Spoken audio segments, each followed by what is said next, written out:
Hello, all of you wonderful people, and welcome to another episode of Black and White Reviews. My name's Lee. My name's Chuck. My name is Will. And today we're going to talk about the 2005 blockbuster. This was not a blockbuster. I worked at Blockbuster when it came out, so therefore... It's a blockbuster. 2005 film, redeye. PG-13, not rated R, which, I mean, this definitely warrants a PG-13 rating. Directed by Wes Craven, which I have a soft spot for Wes Craven. You know, Nightmare on Elm Street, the original. And then, like, writing credits on later on in Wes Craven's New Nightmare, the Scream movies, some of the originals. Starring Rachel McAdams, Cillian Murphy, Brian Cox, and a few others that aren't huge in it. I have a bunch of questions about this movie. Do you really? Oh my gosh. Okay. Well, first I'm going to say why I chose this movie. So when I worked at Blockbuster Video, there was a handful of movies that I remember renting around a certain time. And it was probably right when I first got the job. I got the job in 2005. So when these movies came out, it's when I found out I could rent movies if they came to the store weeks before they were actually released. So I was super excited. I'm like, I can rent these for free when nobody else has them. So I felt like I was the king, like I had these movies, nobody else had them. This is great, actual quality movies. And I got to see it. I watched this, like Wedding Crashers, Waiting, Revenge of the Sith, like all these movies that came out in 2005. I was like, this is just amazing. And I remember watching this one a bunch of times and just being like, wow, it's so cool to see like a modern day Wes Craven film because it's been years since there was a good one that came out. So I enjoyed it because it was a thriller, but it had that horror element to it that Wes Craven brought to it, which is like it's this campiness where you the characters are quirky in their way, but yet there's some level of intelligence there. Okay. It's like there wasn't a single element of horror in this film. It's thriller. There was the horror element was the end. Running around in the house. That's a horror thriller. Yeah, there could have been the potential of a jump scene, but that was about it. Yeah, it's a thriller. It's what it is. It's not a horror movie. It's not a slasher film. Right. Yeah, but it's like, and that's what Wes Craven did. Is he didn't, even though, well, let's just say Nightmare on Elm Street was a horror film because it was the fantastical horror, right? But it had the thrillerness to it. Yep. So that's what made it what it was. And that's something he's always brought to his movies. They have this weird, like, fantastical, like, supernatural thing going on, but it's a thriller. This, I like that it's a rated R. So it's not a rated R. Did Wes Craven do Hills Have Eyes? The original. The yes. original, okay, that's what I thought. No, actually, he did both? I don't know if he did both. I know he did the original. I know he did both, the original and the remake of Last House on the Left. Yes. He's one of the only directors I know that will redo his own movie. Well, just George Lucas. Yeah, he did. George Lucas didn't redo A New Hope. He might as well have. Which one? Yeah. The special edition in '97? No. What I'm saying special is like edition new in actors, the special edition in '98, the special edition in '99, the special edition in 2000. Yeah, but that's not. When I say going, and by the time you got to like Blu-ray special edition ultra extravaganza, it was like look, there's more rocks. There was so much new stuff in that movie that it might as well have just been made over. When I say new, Han shot first. When I say new, when Wes Craven redid The Last House on the Left, it was basically a new storyline. The only similarity was it happened to be the last house on the left on this dead-end street. Outside of that, different storyline, different actors, different everything.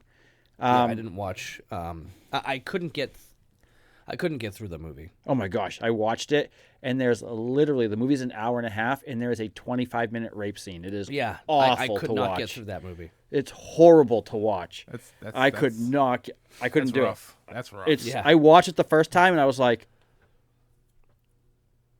"What's going on here?" All right, so Chuck, from what you actually saw of this movie, because I'll just say that your wife came up to me today and said, "Hey, I think I need to do the podcast with you tonight." And I'm like, "What are you talking about?" And she shows me a picture of you sleeping in the middle of it. Yeah, because I had already watched half an hour of it, and then I asked her to watch it with me, and then in that same half an hour, I passed out for about 4 minutes. That's how exciting this movie is. I have no idea why it's called Redeye. I'll be upfront with you on that. I mean, weren't you super tired when you watched it? Yeah, I watched it at night. Yeah, I understand that, the whole premise is like they're taking the red eye of the plane. Yeah. But about 20 minutes of the movie is on the plane. The rest of it is not. The very end of it is not. That's And it. the rest entire beginning is not. It's about them going on to the red-eye flight. I get it. I understand why. I was with this movie. I liked Rachel McAdams. I don't think she ever does she's usually casted pretty well. Cillian Murphy did a great job. I think he's typecasted right now as Scarecrow for me. It's the same year. Right. Yeah. Yeah, Batman Begins was 05, wasn't it? Yeah. I think it was. Yeah. But for me, that's just what I saw. That was one of my first times to like really recognize 28 Days Later was the first thing I saw him in.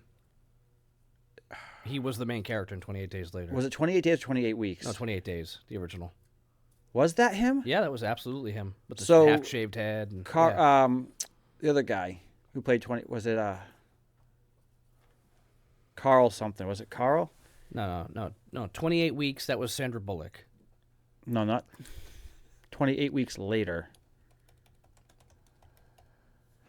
Juan Carlos.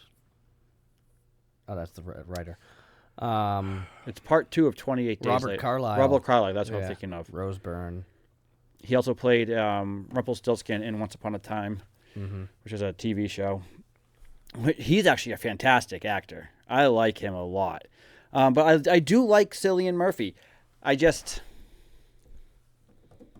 This movie just, it didn't do much for me. Like, it was super predictable. To your point, it was super campy. I mean, it was better than the movie we talked about last week. That's for sure. But This is true. yeah. But I mean, for me to call it Red Eye and to have the climax end where it ended, I would have had it end on the plane, or at least, and then them get off the plane. I would have had all of the energy focused on the fact that she is trapped on this plane for the entirety of the film. That would have made a better movie for me. 100%. Especially when it's called Red Eye.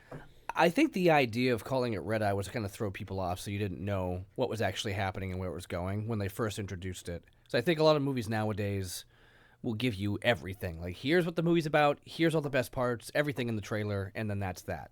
Red Eye is like, yeah, they took the red eye. Okay. Yeah. Here's what happened that you didn't expect. I kind of appreciated it for that. Red Eye was just the flight, but it's irrelevant to what was actually going on in the actual story. I liked it. That's why I appreciate it. Like, that's why I can forgive it being called Red Eye, because I'm just like, okay, that's good. Because I didn't know what I was getting into when I watched it, and I ended up loving the movie when I saw it. But, again, I mean, Nick of Time is out at this point, right? We've released that episode? Yeah, I mean, we must have. So, to me, this is basically Nick of Time, but done smarter. She's smarter. The protagonist and the antagonist are both smarter in this than in Nick of Time. I mean, how many times is Johnny Depp going to go shine his shoes? And Christopher Walken's like, come on, we got to go. Look at your watch. Hurry up. Like, but he doesn't catch on.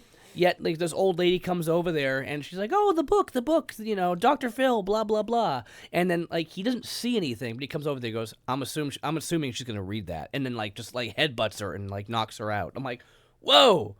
Like, cold-blooded, like, all right. I was impressed with his, like, I know what you're doing. I know what you're going to try to do. I'm a professional. Don't mess with me. As opposed to, do it again. I'll pop your kid in the head. Like, it just didn't make sense. This, just, to me, seemed better. Well, Okay. Here we go. No, it's not a here we go.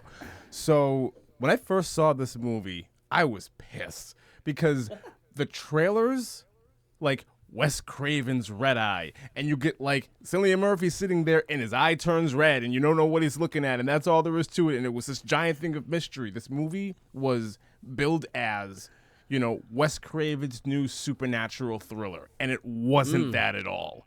That's what the trailer told you that it was. I remember the trailers vividly because when I went to see this movie when it came out, because I did, I was like, that wasn't anything like I expected at all. It is speed on a plane.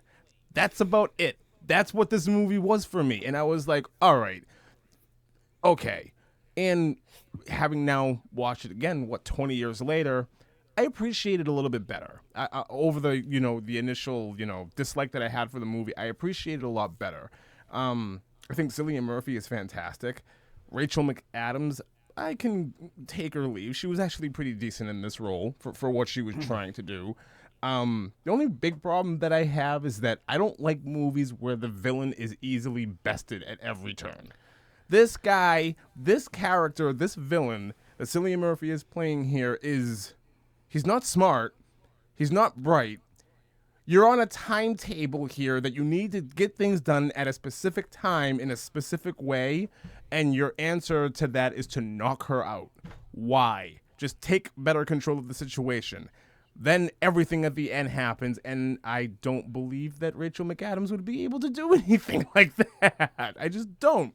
Especially since this is somebody in the movie who is like a world-renowned person who's like going global assassins, blah, blah, blah. You would figure he would be able to have a better handle on the situation that he actually did in this movie. In this movie, you would have thought, it's his first time out, this is his first mission, he got to get this done, and he's having a lot of problems. No. He's Well, it's definitely his last mission. Absolutely is his last mission.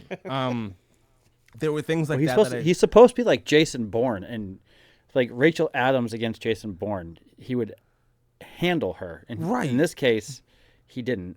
Not at all. Not at all. Well, some things about the movie that I did like. I do like that a lot of like the drama and the tension is built like in this plain seat. Like you really don't go anywhere else, and everything is like built up there. I'm like, that's a really interesting way to do that. So hats off to both Rachel McAdams and Cillian Murphy for being able to pull something like that off sitting down on a plane. I think that just speaks to their acting ability. Got no problem with that. I got no problem with the way that Wes Craven directed the film. I thought it looked fantastic. Just the story. There were some. The explosion. The explosion was explosion super cheap and cheesy. Even when you're looking up and you see pieces falling, you're like, yeah, that was CG'd. It looked a little so bit. bad. A little bit. A little bit. It was like It wasn't Equilibrium. yes, it was. No, it wasn't. Not even close to Equilibrium. Not even Even close. the Lux Atlantic, just the shot up at the hotel that looked super CG'd. Yeah. I don't know. I liked the movie. I didn't love it. I probably wouldn't watch it again for the 20 years, to be honest with you. I could do it. Like, it didn't do anything for me. Like, it did not do a single thing for me. Like, at all. Not even a little bit. Yeah, so I mean, this came out almost 20 years ago now, and I watched it. I definitely haven't watched it in maybe 17. It's been 20 for me. I watched it when it came out, and I was like, that was a movie. Now And that was a movie. Yeah, it was a movie. Yeah, that's absolutely fine. Well, I mean, let's. Yeah, Will, what's your like? Are you kind of like, or you're like, it's better than I thought? It's better than I thought. I definitely went into this, with the mindset like that I had 20 years ago, and I was surprised at how I think the movie is put together really well, and I just think that these two, this actor and actress, being able to, build everything on a plane, really speaks volumes. I like that. The whole.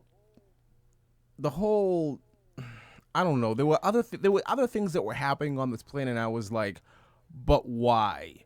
The woman with the book, the little girl, the guy with the headphones. Like, you're introducing these other characters, and they really don't need to be introduced for a whole lot of reasons. In my opinion, it's just, I don't know. It didn't serve a whole lot of purpose. I just felt like the other characters that were like inserted into this film, they're just there for like fluff. Yeah, I think the first. I agree with you in that, where there's other characters. I think the first 2 acts were building up to something really, really well. For me, the third act doesn't fit in this movie. I don't like the third act of this movie. Outside of that, everything else is fine.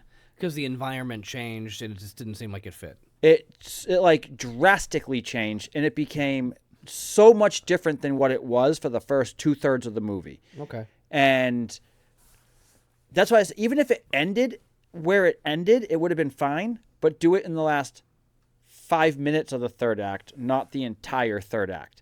I think that for me is what threw it off. I don't feel like there was really that much time. It was in the third act. She ran out of the airport, ran into the house. From the time that she leaves the plane, that's the beginning of the third act. And it's all super easy from that point on for her. Well, let's break it down in the amount of time of the movie. The movie's an hour and a half. So I look at the third act as when she grabs the pen. And that's when I said, I'm going to take a break here and I'm going to watch it again today. That's the third act. That's when she comes up with a plan, and then it's like, escape the plane. Right. Get back to the house. The third act. Yeah. Exactly. That was the third act. That's literally the third of the movie. Right. I don't like that it changed that quickly, and that it went where it went. That's why I said if she wanted to get off, are we just not doing? Are we just going to go into spoiler territory now? Oh, we're already I okay. think at this point. Spoiler. Spoiler. Anybody alert. who wants to go further, do your thing. Patreon. Patreon.com. Yeah, Will wants / money. Black and White Reviews. Very much so. So now that we're in spoiler territory, there's one thing that I want to bring up before either one of you two starts talking.